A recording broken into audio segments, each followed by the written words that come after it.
ফেলছি, এক পলক পড়ছে, আর এক পলক আমি ফেলতে পারবো না। আল্লাহ তাআলা বর্ণনা করেছেন যে মৃত্যুটা আপনার এত কাছে।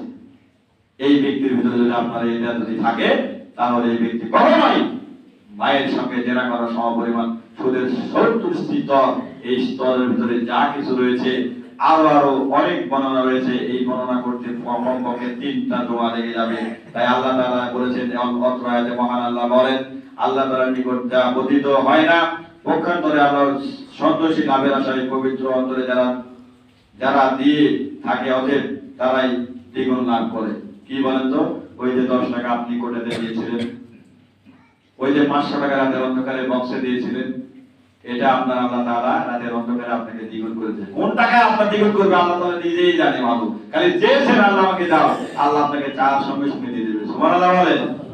এবার আপনি বলছেন, কই আমাকে তো দেয় না, হুজুর বললো এভাবে, আমি তো পাচ্ছি না। না ভাই, আল্লাহর ভান্ডারে অশেষ দেওয়ার মতো রয়েছে।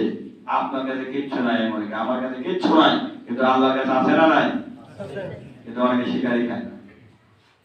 এই জন্য আল্লাহ তাআলা এই কথা বলেছেন সূরা রুম আয়াত নম্বর 39।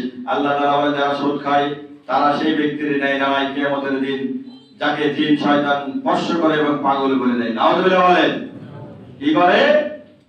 অত্র আয়াতের বর্ণনায় আল্লাহ তাআলা বলেছেন, যে ব্যক্তি সুদ খায় এবং সুদ দেয়, সুদ নেয় এবং সুদের লেখক, এদেরকে জিন স্পর্শ করবে।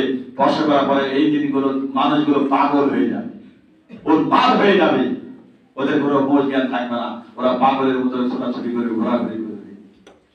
জিনে আসর করলে কি হয় ভাই? জিনে যখন ভয় করে তখন কি হয়? ও কি মানুষের মধ্যে থাকে?